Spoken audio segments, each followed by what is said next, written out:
아버지 하나님, 우리가 구약의 역사를 빠르게 살펴보고 있습니다. 이 구약의 역사를 알고 또 그 순서를 어느 정도 이해하는 것이 아버지의 말씀을 이해하는 데 도움이 될까 하여 이 공부를 하고 있습니다. 저희에게 말씀을 예전보다 더 선명하게 볼 수 있는 눈을 주시고 또 영적으로 아버지를 만나고 배우는 그런 시간이 되도록 인도하여 주시옵소서. 내 이름으로 기도합니다. 아멘. 지난주에 이어서 광야에서 채운 40년 민수기 두 번째 시간입니다. 네, 늘 보던 거라서 어렵지 않죠. 지금은 출애굽 시대의 끝부분. 왜냐하면 레위기와 신명기는 저희가 자세히 다루지 않고 넘어가기 때문에 그렇습니다.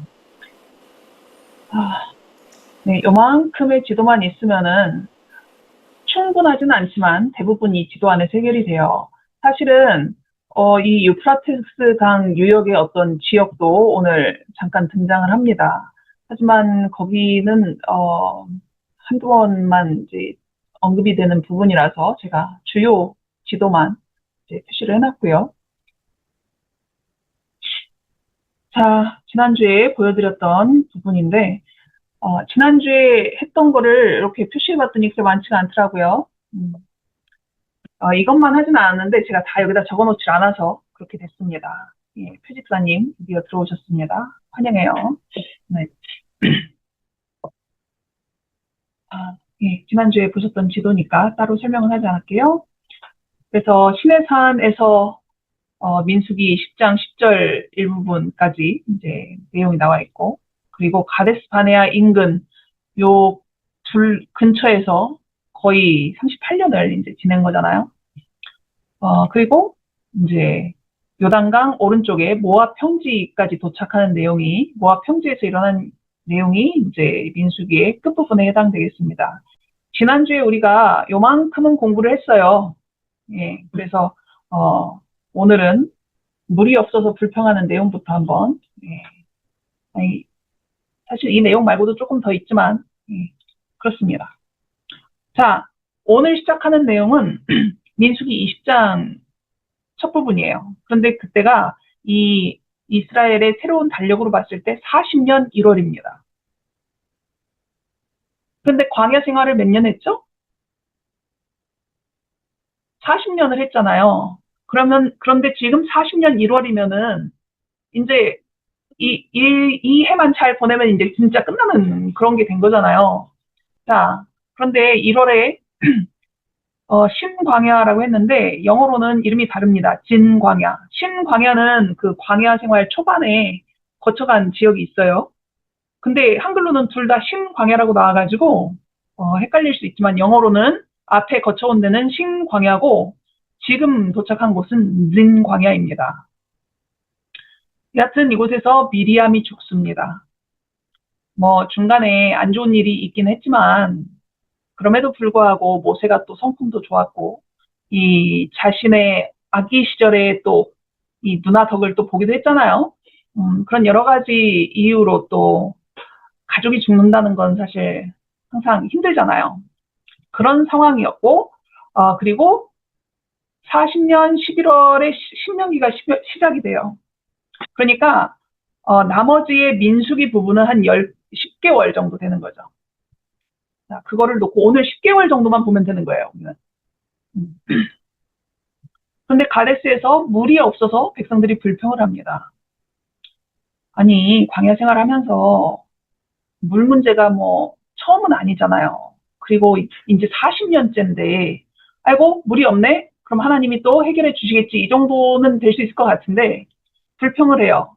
그리고 그게 아마 모세한테도 되게 납득이 안 갔을 수도 있죠. 더군다나 얼마 전에 미리암이 죽었어요. 모세한테는 정신적으로 슬픔이 아직 다 가시지 않은 그러한 힘든 시기였을 텐데 그런 상황에서 백성들은 물이 없다고 불평을 하고 이런저런 이유로 모세도 아마 그 순간이 되게 힘들었던 것 같습니다. 하나님이 바위를 치라고 했을 때 두 번을 치죠. 조금 더 자세히 보면은 모세가 이런 말을 하면서 그 바위를 칩니다. 반역한 너희여 들으라. 우리가 너희를 위하여 하나님이 너희를 위하여가 아니라 우리가 너희를 위하여 이 반석에서 물을 내랴 하고 지팡이로 반석을 2번 쳤어요. 제가 하나님이면은 물 안 줘 이랬을 것도 같은데 하나님이 물을 많이 주셨습니다. 그러고는 하나님이 모세와 아론에게 말씀하시죠. 너희가 나를 믿지 아니하고 이스라엘 자손의 목전에서 내 거룩함을 나타내지 아니한 거로 너희는 이 회중을 내가 그들에게 준 땅으로 인도하여 드리지 못하리라. 이제 이 1년만 채우면 가나안에 들어갈 텐데 모세가 아론이 자신들은 그곳에 가지 못하고 죽는다는 것을 듣게 되는 날이었죠. 참 지도자의 삶은 훨씬 더 무거운 것 같아요. 그죠? 이 백성들이 불평했던 게 훨씬 더 큰 죄 같은데 그럼에도 불구하고 지도자로서 모본을 보이고 하나님께 영광을 돌리지 않는다는 것은 그만큼 더 큰 무게로 다가오는 것 같습니다. 자, 이런 일이 있고 난 다음에 이 사람들이 에돔 근처로 갑니다. 좀 이따가 지도가 다시 나올 테니까 에돔의 위치를 그때 다시 한번 보시고요. 에돔 왕한테 그 땅으로 좀 통과해서 우리 가나안 가는 길을 좀 편히 갈 수 있게 해달라 이렇게 정중하게 요청을 했는데 에돔 왕이 No 이렇게 얘기하죠. 그래서 길을 돌아서 가게 된 거예요. 그런 상황인데 그 에돔 땅 가까운 곳 호르산이라는 곳에서 아론도 죽습니다. 지금 몇 개월 안에 모세는 누나도 잃었고 형도 잃었고 이렇게 되는 거예요. 그리고 이 아론 다음에 대제사장은 아론의 아들 엘르아살이 이제 승계를 하죠. 이런 일들이 민수기 20장에서부터 시작이 됩니다. 자, 광야에는 생명을 위협하는 어떤 위협 요인들이 있을까요? 정갈, 독사, 또 짐승들도 있고 또 뭐가 있을까요? 물이 없다는 거. 그렇죠. 물이 없다는 거. 추위와 더위 이런 것도 너무 일교차가 심하잖아요. 우리 일교차 심하면은 호흡기 질환 조심하세요. 뭐 이런 거 실제 병원에 환자도 많아지고 그러는데. 그죠. 양식도 없어요. 마땅히 뭐 한두 사람도 아니고 200만 명도 없는 사람들. 위생. 네, 그래서 뭐 위생적인 문제도 생길 수도 있죠. 그런데 하나님이 그들에게 주신 어떤 법과 하나님이 제공해 주신 것들로 인해서 이 사람들은 추위와 더위, 물이 부족한 것, 먹을 게 없는 것, 그 다음에 주변에 있는 위험한 짐승들로부터 하나님이 보호해 주시고 있었던 거예요. 그들이 거기서 그런 위험 요인 때문에 죽지 않고 아프지 않고 그동안 잘 살아왔던 것입니다. 뭐 하나님의 보호하심과 돌보심이라는 은혜가 그들에게 작용을 했던 거죠. 그런데 이런 상황에서 잊어버리고 지나게 되는 경우들이 너무 많은 거죠. 왜? 매일매일이 그렇게 반복이 되니까. 그냥 우리의 하루하루는 옛날부터 이랬던 것처럼. 그죠? 그래서 이제 조금 있으면은 이 불뱀 사건이 나오는데요. 불뱀은 하나님이 말을 안 들으니까 없던 걸 확 만들어가지고 이 이스라엘 진영에다 다 집어넣은 게 아니라 원래 위험한 짐승들로 광야에 익히 알려지고 많이 있는 그러한 위험 요인 중에 하나였던 것이고 백성들도 이미 알고 있었습니다. 그러나 하나님이 그 불뱀들을 다 막아놓고 계셨기 때문에 그들이 불뱀의 위험을 모르다가 이제 나중에 그 보호하심의 손길이 거두어지니까 불뱀들이 자유롭게 활동을 하면서 백성들이 고생을 하게 되는 거죠. 아랏이라는 지역의 왕이 공격을 하는데 사실은 공격할 이유는 없었어요. 특별한 원인 제공을 한 게 없다는 말입니다. 그런데 이 아랏 왕이 이스라엘 백성을 공격했고 그래서 전쟁이 일어났는데 이스라엘이 이겼습니다. 자, 이 전쟁에서 이긴 이들이 하나님께 감사를 하고 앞으로 힘차게 전진하였더라 이랬으면 좋았을 건데 전쟁은 이겼는데 아까 에돔이 허락을 안 해줬잖아요. 길을 통과하는 거를. 그러니까 멀리 돌아서 가야 되는 상황이 된 거예요. 근데 길이 너무 안 좋은 거죠. 나라 안에 있는 길은 좀 잘 닦여 있었겠죠. 사람들이 늘 다니니까. 그런데 그 나라 밖으로 해서 가는 곳은 길이 분명히 좋지 않았을 겁니다. 그러니까 백성들이 이제 툴툴거리기 시작해요. 그때 맹독성 불뱀이 백성을 공격하는 것입니다. 에돔 땅을 따라 에돔 땅을 우회하려 하다가 길로 말미암아 백성의 마음이 상하니라. 그러면 백성이 뭐라고 원망을 해야 되냐면은 길이 너무 안 좋잖아요, 이거. 이렇게 원망해야 되겠죠. 너무 힘들어요. 애들도 있는데 뭐 이런 얘기 해야 되는데 이 사람들의 원망하는 내용 뭐라고 했어요? 어찌하여 우리를 애굽에서 인도하여 이 광야에서 죽게 하는가? 이곳에는 먹을 것도 없고 한 번도 안 굶었어요, 이 사람들 지금까지. 물도 없도다. 물론 물이 떨어진 적은 있지만 다 해결해 주셨죠. 우리의 마음이 이 하찮은 음식을 싫어하노라. 하찮은 음식이 어떤 음식입니까? 만나였겠죠.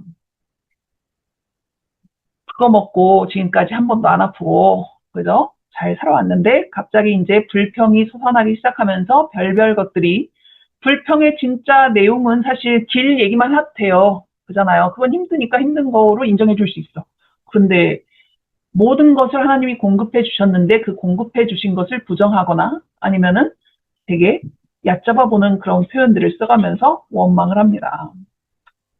불뱀이 나와서 백성들을 물게 하시니까 이제 이스라엘 백성 중에 고통을 당하고 아픈 사람들이 생겨났죠. 백성들이 뭐 때문에 이런 일이 생겼는지 분명히 알았어요. 우리가 한 게 잘못한 거구나. 하나님이 우리가 이렇게 불평불만을 했을 때 그분이 늘 공급하시던 보호의 손을 떼어내시니까 원래 있던 이 불뱀들이 나와서 우리를 이렇게 하는구나. 분명히 알고 회개를 하기 시작합니다. 그러니까 모세가 중보 기도를 하고 하나님이 노뱀을 준비해서 그 노뱀을 보는 자는 살게 하겠다라는 매우 비과학적인 방법으로 해결을 해주시죠. 그러나 실제로 그렇게 살았으니까. 자, 여기 주석에 보면은요, 그들이 죽은 것은 하나님께서 보호의 손길을 거두셨기 때문이다. 그들이 여행한 일부 지역은 뱀과 정갈 등이 만연한 곳이었다. 뭐 뱀과 정갈뿐이었겠어요. 그러나 이날은 불뱀 때문에 고생을 한 거죠. 이런 고통스러운 시간을 보낸 다음에 아모리 왕 시온에게 그 땅 지나서 가게 해주세요 또 부탁을 합니다. 그랬는데 시온이 싫어라고 한 다음에 그냥 거기서 끝났으면 또 길을 돌아서 갔을 텐데 이스라엘을 공격을 해요. 그래서 전쟁을 하게 되죠. 누가 이겼을까요? 네, 누가 이겼죠? 가나안. 가나안이요? 가나안은 여기 안 들어왔어요, 아직. 네. 예. 이스라엘이 가나안에 들어갈 거라서 가나안이라고 미리 말씀하신 거겠죠? 네, 이스라엘이 이겼습니다. 자, 그 다음에 갑자기 저 위쪽 동네에 있던 바사왕 옥이 싸우겠다고 또 달려듭니다. 이쪽은 아직 지나간다고도 안 했어요. 그래서 결국 이 두 나라의 왕과 이 군대와 전쟁을 하고 둘 다 승리를 하게 되죠. 그들이 가지고 있던 영토가 오히려 이스라엘에게 빼앗긴 바 되었습니다. 저 바사는 여기 나중에 사단처럼 이렇게 그거는 모르겠어요. 그렇게 많이 들어봤지? 자, 여기가 아모리 지역이에요. 대충 표시를 한 거니까. 네. 아모리 지역은 아마 요단강을 중심으로 해서 이쪽 저쪽으로 다 영토가 있었던 것 같아요. 지금 가데스에서 에돔 때문에 이렇게 휙 돌아가지고 와서 아모리 지역을 우리 통과하게 해달라. 뭐 이렇게 했는데 싫어라고 하더니 이제 싸움을 한 거죠. 이스라엘 백성들은 그 후에도 이 모압 평지 쪽에 있었기 때문에 바산 쪽은 사실 신경 안 썼어도 됐어요. 그냥 가만히 있었으면은 좋았을 것을. 바산 저 위쪽에 있는 바산왕 옥이 자기도 싸우겠다고 내려왔다가 된통 당한 것입니다. 자, 그리고 나서 모압 평지에 이쪽이 이제 모압 평지라고 하는 지역인데 대충 진을 치죠. 근데 요 지역이 이제 모압이거든요. 모압 안 건드렸어요. 이스라엘이 모압 안 건드렸어요. 그런데 겁나는 거예요. 자기들 주변에 있는데 아모리하고 전쟁에서 이겼죠. 바산하고 전쟁에서 이겼는데 바로 자기들 구역에 들어온 거잖아요. 모압의 왕 발락이 두려워서 이를 어찌할까 했는데 전쟁을 해서는 이길 수가 없는 것 같아. 왜? 아모리도 바산도 다 그렇게 끝났으니까. 그래서 이제 다른 방법을 쓰기 위해서 저 멀리 유프라테스강 근처에 부돌이라는 동네에 있는 선지자 발람을 초청합니다. 예, 아주 능력이 좋은 선지자라고 소문이 난 발람을 초청을 하죠. 이스라엘을 저주하기 위해서요. 싸움으로는 안 될 것 같으니까. 자, 그런데 발람이 하나님이 반대하시고 원하지 않는다는 것을 알면서도 욕심을 따라서 모압으로 따라갑니다. 그런데 하나님이 저주는 못하게 하시고 축복만 하게 하셨죠. 그래서 발람이 돈을 얼마나 받았을까요? 받은 게 없이 다시 돌아가야 되는 거죠. 발람이 하나님이 갔기를 원치 않는다라는 것을 알고도 거기 갔던 사람이에요. 그랬는데 돈도 한 푼도 못 받고 그 먼 여행길을 가는 것이 아마 이렇게 자꾸 꿈에 자기가 받을 수 있었던 돈이 아른아른 거렸을지도 모르겠어요. 그래서 나중에 이 발락에게 이스라엘을 공경에 빠뜨릴 수 있는 방법을 하나 알려주죠. 그것이 바로 여인들과 음행을 하게 하고 우상 숭배로 끌어들여라 라는 건데 이스라엘이 넘어왔습니다. 그래서 모압과 미디안 여인들과 음행을 하는 그리고 그들이 믿는 신을 섬기는 우상 숭배에 이제 빠지게 되는 장면이 나오죠.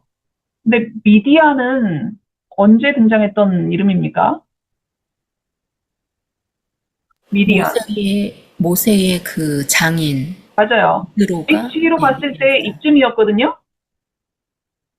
그런데 모압하고 미디안? 뭔가 좀 이상하죠? 미디안이 이쪽이긴 했는데 미디안 사람들 중에 일부는 이렇게 모압의 동쪽에 일부 사람들이 거주를 했다고 합니다. 사실 모압하고 미디안은 그렇게 사이가 좋은 관계가 아니었대요. 그러나 이 이스라엘을 해결하고 싶은 마음의 동맹을 맺게 된 거죠. 그리고 이 여인들과 음행을 하고 그 여인들이 섬기는 우상 숭배로까지 이스라엘이 빠져들게 됩니다. 그랬기 때문에 31장에서 나중에 이스라엘이 미디안을 격퇴하는 내용이 나오게 돼요. 왜냐하면은 이스라엘을 이렇게 죄에 빠지게 했기 때문에 미디안을 격퇴하는 장면이 나오는 것입니다. 그래서 이런 일 때문에 연병이 돌아요, 이스라엘에. 그러면은 백성들이 아까처럼 정신 차리고 회개를 하고 끝냈어야 되는데 이 와중에서도 음행을 멈추지 않는 사람들이 있었습니다. 이렇게 심각한 상황이 됐는데도 멈추지 않는 사람이 있었는데 그 장면을 제사장이었던 아론의 손자 비느하스가 도저히 참지 못하고 그 의분으로 그 사람을 심판을 하죠. 죽이죠. 그리고 나서야 연병이 멈추게 됩니다. 이런 일들이 마지막 해에 다 있었던 거예요. 엄청나게 많은 일들입니다. 사실 우리 지난주에 배웠던 내용보다 훨씬 더 많은 사건들이 이 뒷부분에 많이 나오는 것 같아요. 이런 일들이 있고 난 다음에 2차 인구조사가 26장에 등장을 하는데 다 세봤더니 60만 1730명이었습니다. 자, 지난번에 1차 인구조사 했던 거 숫자 기억하시죠? 자, 그러면은 숫자가 늘었을까요? 줄었을까요? 늘었을 것 같아요. 예, 늘었을 것 같아요. 줄었어요. 그렇죠. 둘 중에 하나는 맞겠죠. 똑같은 숫자는 아니었을 것 같아요.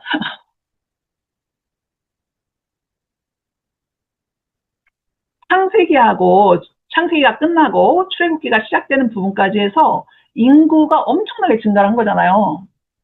70명의 가족이었는데 장정만 60만 이상이 된 거니까 엄청난 증가가 있었던 거죠. 근데 광야 생활 40년 동안 인구가 오히려 줄었어요. 1차 조사 때도 60만이 넘긴 했지만 살짝 줄었습니다. 사실 그 출애굽기의 초반 100년이나 그 이상의 기간을 이 사람들이 되게 힘들게 살았잖아요. 노예 생활하면서. 그랬음에도 불구하고 인구가 폭발적으로 느는 것을 애굽 왕이 막을 수가 없었어요. 이런저런 방법을 썼는데도. 그러면 광야에 있긴 했지만 40년 동안 노예도 아니고 하나님의 보호하심 아래 있었으면은 인구가 늘어났어야 맞을 것 같은데 인구가 줄었다는 얘기입니다. 노래 가사처럼 당연한 것이 아니라 하나님의 은혜였던 거죠. 이스라엘 백성들은 자신들이 노예 생활할 때 조상들의 하나님이 자기들을 기억하시고 돌보시는 것조차도 사실 모르고 하나님을 거의 잊어버리는 그런 역사를 만들고 살아갔는데 그 중에도 하나님은 그들을 기억하시고 돌보시고 약속을 성취하고 계셨단 말이에요. 근데 오히려 하나님의 보호 아래 있던 이 광야 생활 40년 동안 인구가 줄었다는 것은 이 백성들이 얼마나 불순종하고 그들이 지은 죄의 결과가 어떤 결과를 낳는지를 보여주는, 그러니까 우리가 살면서 경험하는 그냥 당연히 그렇게 되는 거 아니야? 라고 생각하는 많은 것들이 당연한 게 아니라 하나님의 은혜라는 것을 보여주는 교훈이 아닐까라는 생각이 듭니다.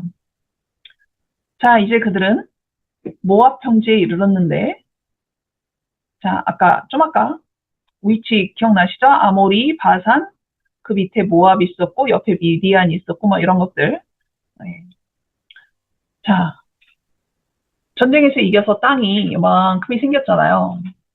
르우벤 자손과 갓 자손이 특별히 짐승이 더 많았나 봐요. 그런데 우리 창세기 공부할 때 롯이 소돔 지역을 원했던 이유 중에 하나가 이 물가에 형성된 비옥한 땅이 너무나 좋아 보여서 그랬던 거잖아요. 그런데 지금 이 지역도 보면은 물가에 형성된 지역이잖아요. 그러니까 짐승들을 기르고 초원이 많이 보이는 그 지역이 짐승을 기르는 사람들 눈에 얼마나 아름다워 보였겠어요. 풍족해 보이고. 그러니까 그 땅을 달라고 모세에게 요청합니다. 모세가 반대를 했죠, 사실은. 그랬는데 조건이 나중에 하나 붙죠. 너희 형제들이 강을 건너서 가나안 땅을 정복하는 그 일을 함께 하면은 너희에게 이 땅을 주겠다. 그리고 그들이 그것을 맹세하고 그 땅을 받습니다. 그래서 여기 이 땅에 나중에 아내와 자녀들만 남겨놓고 장정들은 다 요단을 건너가서 정복 전쟁을 같이 돕는 장면이 나오는 거예요. 32장 1절에는 르우벤 자손과 갓 자손만 나왔는데 실제로 2분의 1 지파가 더 있었죠. 혹시 어떤 지파인지 아십니까? 므낫세 반 지파. 네, 정확합니다. 므낫세 반 지파까지 해서 이 요단 동편의 땅에 남게 되는 거죠. 자, 대충 표시를 하면 이렇습니다. 시대에 따라서 이 사람들이 차지했던 땅의 규모가 달라지더라고요. 그래서 그냥 요단 오른쪽에 있는 땅이라고만 표시를 해봤습니다. 그리고 나서 이제 모세는 조금 있으면은 죽어야 되는 거잖아요. 할 일 거의 다 끝났어요. 요단 동편에서 할 일이 거의 다 끝났어요. 모세는 건너가지 못하고 자신의 유언으로 신명기에 있는 설교들을 하게 되는 거죠. 근데 민수기의 마지막 부분에는 이런 내용이 나옵니다. 가나안 땅에 들어가긴 할 건데 너네들이 어디서부터 어디까지 차지할지를 그 경계, 동서남북의 경계를 알려줘요. 그리고 분배를 할 때는 어떻게 해야 되는지에 대한 지침을 알려줍니다.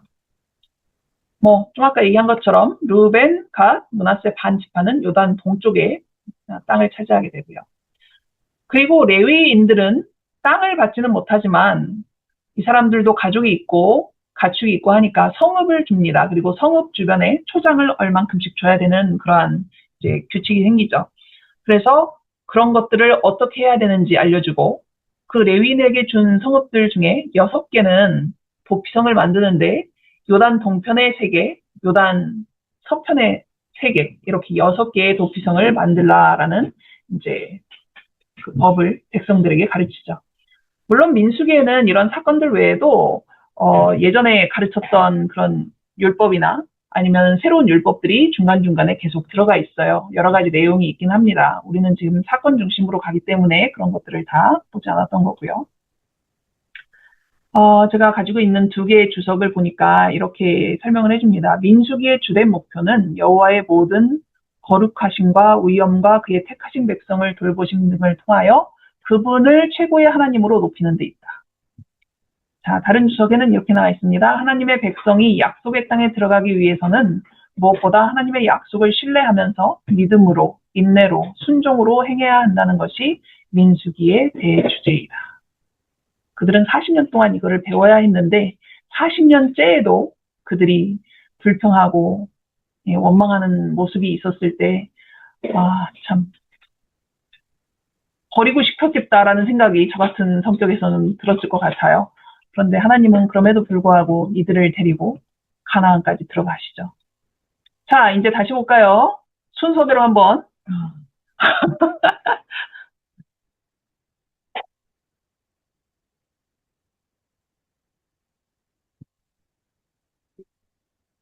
자, 미리암의 죽음에서부터 시작해 볼까요? 미리암의 죽음 다음에 무슨 일이 있었을까요? 자, 해제를 하시고. 아론의 물 때문에 바위 네. 2번 침? 그렇죠. 물 때문에 바위를 2번 치고. 그 다음에 아론의 죽음? 아론의 죽음입니까? 그리고요. 조집사 그 전에 모압과 미디안 미디안 격퇴? 미디안 격퇴는 발람과 발락 다음에 있었던 일이겠죠? 그러면 아모리 왕 시온과 전쟁. 아모리왕 시온과 전쟁. 아모리 왕 시온 다음에는 바산 바산왕 옥과 전쟁. 바산왕, 그죠. 바산왕 옥과 전쟁하고. 전쟁, 그 다음에 발락과 발람입니까? 발락과 발람, 노뱀? 노뱀. 음, 자, 이거 다 맞추려고 하면은, 네, 싫어하겠죠. 제일, 예, 끝부분에 가서 어떤 내용이 나와요? 끝부분에는. 동편 정착? 아, 두 지파 반에 동편 정착이 있고, 맨 끝에는 가나안 땅 분배가 아닐까요? 헷갈리죠? 맨 끝에. 자, 순서대로 하면 이렇습니다. 도피성지죠. 이게 가로, 세로 어떤 게 먼저예요?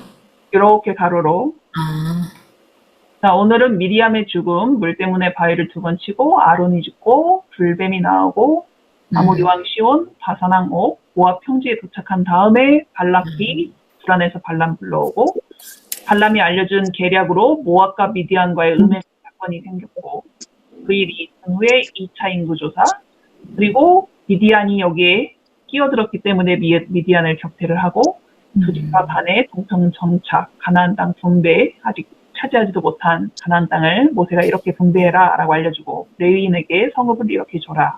마지막으로는 레위인의 성읍 중에서 도피성을 지정해주는 내용까지 나옵니다. 자, 성경은 족보를 이어가는 역사죠. 40년 광야 생활에서 세대 교체는 다 이루어졌어요. 그래서 먼저 나왔던 그 장정들, 20세 이상의 그 사람들 중에서는 겨우 몇 명만 빼고는 싹 다 죽게 되죠. 다 그렇게 세대 교체는 이루어졌지만 말 많고 탈 많은 이스라엘 백성은 여전히 하나님의 백성이었다는 것이 놀랍습니다. 40년째에도 그렇게 불평하고 원망했던 40년째에도 이방 여인들의 그들과 음행하고 우상 숭배를 했는데도 여전히 하나님이 그들을 하나님의 백성으로 이끌고 계셨다라는 것이 놀랍습니다. 그래서 모든 것은 사실 은혜의 역사인 거죠. 자, 먼저 기도를 하고 마무리를 하도록 하죠. 아버지 하나님, 인류가 최초로 범죄한 이후로 지금까지 우리는 모두 은혜의 역사 속에 살고 있습니다.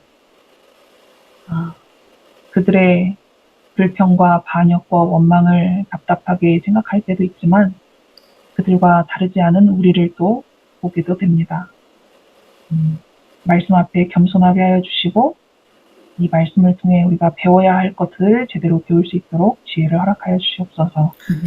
또한 우리가 이전에 하지 못했던 그런 순종을 하는 백성이 되도록 인도하여 주시옵소서. 예수님의 이름으로 기도합니다. 아멘.